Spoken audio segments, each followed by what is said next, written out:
Merci Madame la Ministre. La parole est à Monsieur Patrick Hetzel.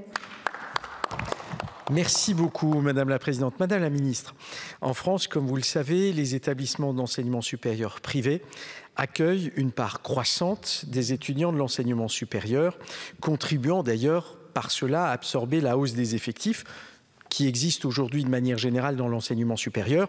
Et donc, les chiffres sont bien connus. En 2020, 560 000 étudiants étaient inscrits en France dans un établissement d'enseignement supérieur privé. Et cela représente un cinquième du nombre d'étudiants, très précisément 21% du nombre des étudiants.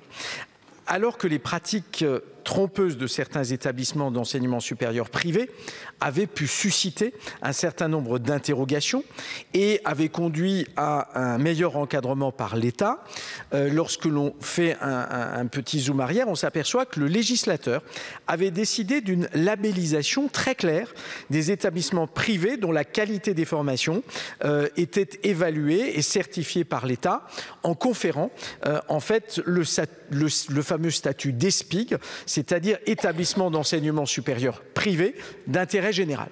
Donc cet intérêt général donnait lieu à un statut qui lui-même permettait à ces établissements d'aller vers une contractualisation avec l'État. Et donc la question que je voudrais vous poser en réalité est double. Madame la Ministre, aujourd'hui, que faites-vous pour créer en fait une relation privilégiée entre l'État et plus précisément votre ministère et les ESPIG, puisque ceux-ci disposent d'un label et qui est un élément distinguant et différenciant par rapport à d'autres établissements d'enseignement supérieur privés. Et deuxième volet de la question, quels sont les moyens spécifiques et fléchés que vous déployez pour ces établissements par rapport aux établissements qui, tout en étant privés, n'ont pas ce statut d'ESPIG? Je vous remercie.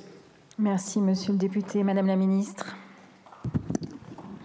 Madame la Présidente, donc Messieurs et Madame les députés, Monsieur le député, effectivement ce point sur les ESPIG ou autres établissements conventionnés, puisque nous avons les ESPIG, comme vous l'avez très bien dit, et des établissements conventionnés. Nous avons aussi des établissements privés avec la qualité Calliope pour la partie apprentissage.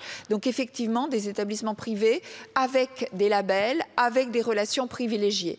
Donc ces établissements-là, premièrement, nous avons une relation effectivement privilégiée. Nous les recevons régulièrement. Ils ont un financement de l'État, contrairement à d'autres établissements qui n'ont pas le label ESPIG, qui n'ont pas les habilitations, qui n'ont pas le label Calliope. Il y a quelques critères comme cela qui définissent certains établissements privés dans lesquels nous avons une sorte de labellisation et une relation particulière.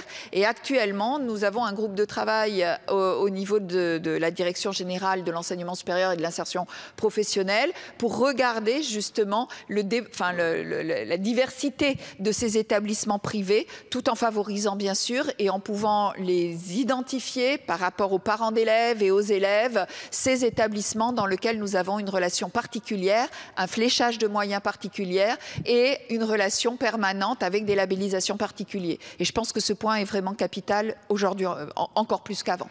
Je vous remercie. Merci Madame.